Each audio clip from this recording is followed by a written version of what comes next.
For today's headlines, Philippine Crop Insurance Agency now under DOF. Coordination in drug war intensified. Philippines validating intel reports on possible terror attacks. Eastern Visayas logs 34 Delta variant cases. Metro tests COVID alert restrictions. Duterte extends term of Boracay task force until June 2022. PAGASA warns of La Niña. Good morning, I am Venice Bautista and this is Tribune News on Q. Today is September 15, 2021, and these are the latest news this Wednesday morning.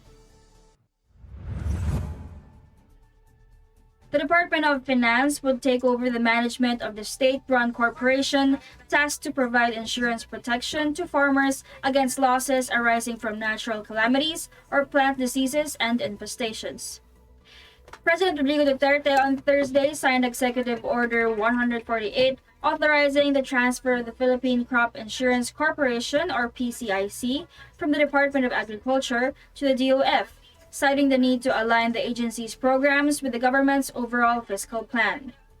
The chief executive said the move would enable the PCIC to effectively perform its mandate of providing insurance protection to farmers in the most cost-efficient manner. With a DOF-led board, Duterte expressed hopes that the corporation's assets and resources can be used effectively and its liabilities, including subsidies, will be incurred through prudent measures.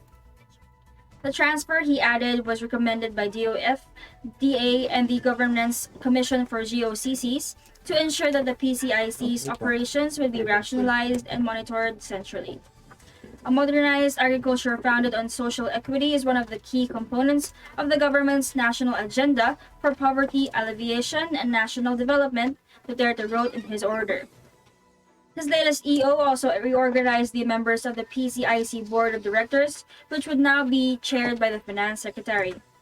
The Agriculture Secretary, meanwhile, would sit as Vice Chairman, and members of the board include the presidents of the PCIC, Land Bank of the Philippines, and Government Service Insurance System. Representatives from the private insurance industry and subsistence farmers sector, preferably representing agrarian reform beneficiaries, cooperatives, or associations who would be selected and nominated by concerned organizations, would also sit as members of the board. The Maritime Group on Tuesday ordered the strengthening of its coordination and interoperability with the Philippine Coast Guard in the campaign against illegal drugs. The move was intended to counter the activities of international and local drug syndicates, which unload the illegal drugs in international waters, picked up by later local contacts and eventually smuggled into the country.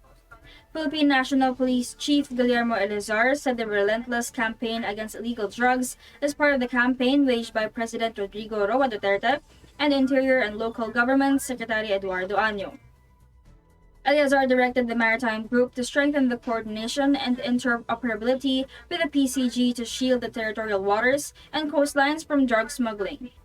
He said airports and seaports are under strict surveillance due to the strengthened relationship with the Bureau of Customs, Philippine Drug Enforcement Agency, and other government agencies through a whole-of-government approach, so we are focusing on pay attention to our territorial waters. Philippine National Police Chief General Guillermo Eleazar on Wednesday told the PNP is now validating reports on the possible terroristic attacks in Southeast Asian countries, including the Philippines. During the Daily Tribune's Gising Na, Eleazar added that he already tasked the PNP Directorate for Intelligence to validate the information. Earlier, the Japan Foreign Ministry warned that the countries in Southeast Asia are now the target of terrorism. Narinig ko rin yan through the media about that pronouncement at wala po kami nga natatanggap na rin yung report pero nabalid na rin natin yan at naging na rin ng instruction sa ating Directorate for Intelligence for validation sa mga info na yun. And also to coordinate with our Japanese police attaché or counterpart natin regarding that matter. Pero just the same, even without that info naman, tayo naman ay patuloy yung ating intelligence monitoring at naghahanda sa namang possible threat. But kagaya na ating nabagit naman, wala po tayong nare-receive na ganyan threat as of now. At yun din naman yung ating narinig sa Armed Forces of the Philippines. Eleazar added that as of now, the PNP has yet to receive confirmation on the intelligence report issued by Japan Foreign Ministry. According to Eleazar, the PNP will coordinate with its Japanese counterpart to confirm the report. He said that the PNP is also coordinating with the Armed Forces of the Philippines to ensure the readiness of the entire country against any possible attack.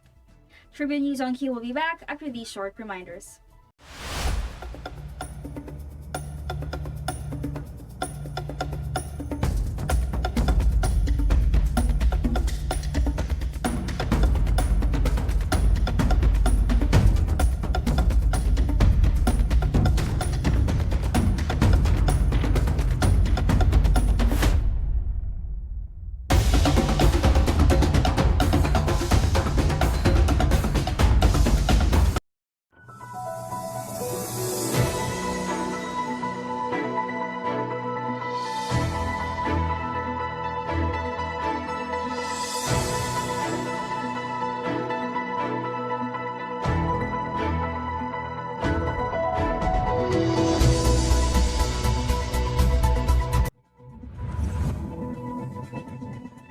We're back on Tribune News on Q. The Department of Health in Eastern Visayas recorded 34 new cases of Delta variant, the highest number of additional cases of the variant in the region. Narinig ko rin yan through the media about that pronouncement. At the Department Chief Regional Epidemiologist Dr. Mark Steven Kapungkol disclosed that 34 Delta variant cases were from the set of 104 samples sent to the Philippine Genome Center of whole genome sequencing last August 10, 2021. All the 34 infected with the strain are local transmission with no travel history outside of the region. Aside from the new Delta variant cases, the 104 samples also found 2 cases of the Beta variant, first identified in South Africa, and 1 case of the variant under investigation, which was first detected in the Philippines. Of the 34 Delta variant cases, 12 were from Eastern Samar, 4 from Western Samar, 16 from Leyte, and 1 each from Southern Leyte and Tacloban City. Kapungkol said the surveillance team of the DOH is now conducting active cases investigations and monitoring to determine further details linked to the cases, including the close contacts up to the 3rd generation. He said the initial result of the investigation shows at least 3 of the 34 people infected with the strain are healthcare workers who could have got the infection from the patients that they were handling. Kapungkol said the 34 patients may have already recovered, but all the local government units have been directed to update the status of these patients to determine if they have indeed recovered or if there were casualties. The rural health units were also asked to report who among them have been vaccinated, and Kapungkol said that based on their initial findings, most of them are not vaccinated and many are not yet qualified based on prioritization.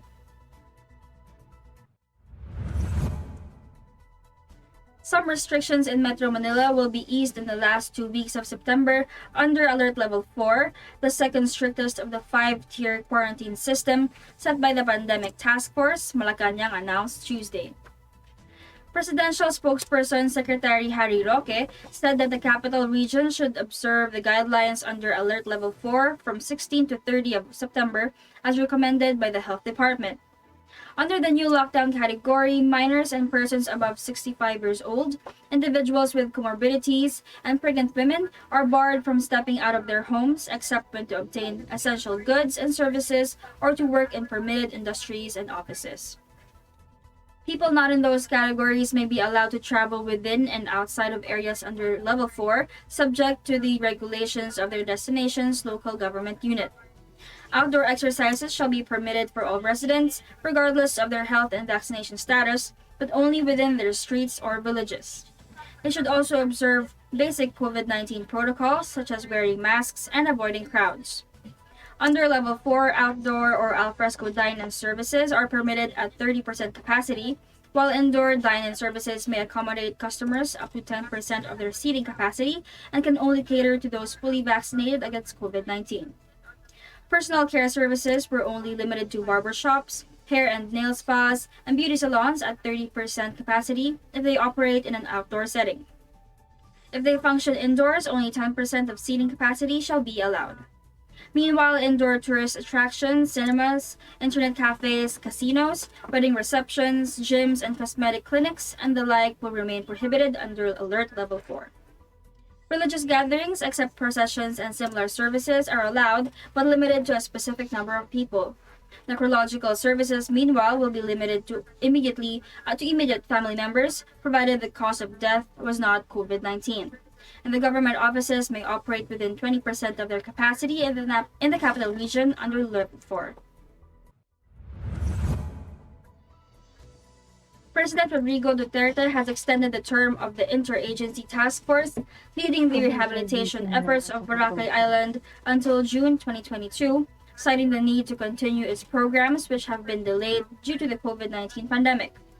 Duterte on Tuesday signed an Executive Order 147, which stated that the Boracay Interagency Task Force, or BIATF, would be deemed dissolved next year unless extended or sooner terminated by the President. The COVID-19 pandemic and the imposition of community quarantine measures have resulted in unprecedented delays and massive disruptions on the implementation of critical programs and projects based on the key thematic areas of the Boracay Action Plan, Duterte wrote in his EO. Extending the BIATF's term would ensure the completion of the remaining milestones of the Boracay Action Plan until 2022, the President added. The Chief Executive's latest order amended EO 115, which stated that the group would last only until May 8, 2021. Established in 2018, the task force was tasked to facilitate Boracay's rehabilitation efforts and ensure its ecological sustainability as one of the top tourist destinations in the country. It was also expected to enforce laws and control pollution in Boracay to safeguard the island famous for its long coast with white sand. The task force is chaired by Environment Secretary Roy Kimatu and counts the Secretaries of Justice, Public Works, Social Welfare, Labor, and Trade departments as its members. The chiefs of the Philippine National Police and the Tourism Infrastructure and Enterprise Zone Authority, as well as the governor of Aklan and the mayor of the municipality of Malay, were also part of the BIATF. Tribune News on Q will be back. Stay with us. Magpabakuna kayo. This public service advisory is brought to you by Daily Tribune and 100.3 RJFM. Magandang araw mga katribo! Narito na ang mga makakasama nyo tuwing umaga sa programang Gising Na. Roy Pelovelo, Comfy Manalo, Chinky Mangkukang, Vernon Velasco, Kim Sancha at Chirk Balagtas. Abangan ang programang Gising Na mula alas 8 hanggang alas 9 ng umaga sa Facebook page ng Daily Tribune. Ilabas ng mainit na kape at samahan kami sa inyong pag-almusal, mga katribo. Sama-sama natin alamin ang mga natatagong istorya sa mga latest na kaganapan sa loob at labas ng bansa. Simulan ang bawat umaga with good vibes sa mga informative and recreational segments dito sa ating programa. Maaari niyo rin ibahagi sa amin ang inyong opinion via Daily Tribune Facebook page at Tribune Now sa YouTube. Makichika na rin sa latest showbiz happenings, mga katribo. Kaya naman, magkita-kita po tayo mula Lunes hanggang Biyernes, alas 8 hanggang alas 9 ng umaga at magsama-sama po tayo sa Gising Na!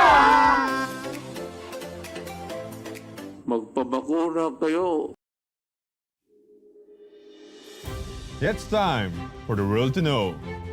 Outstanding Filipinos in America.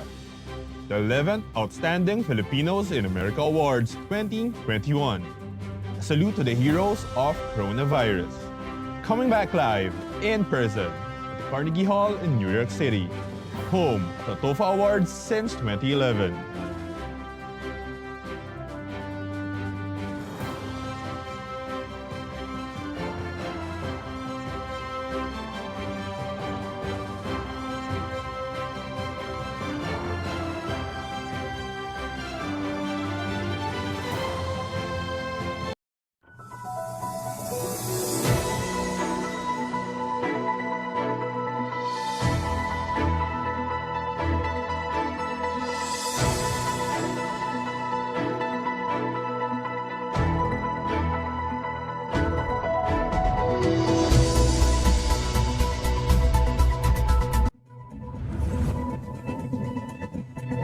We're back on Tribune News on Q.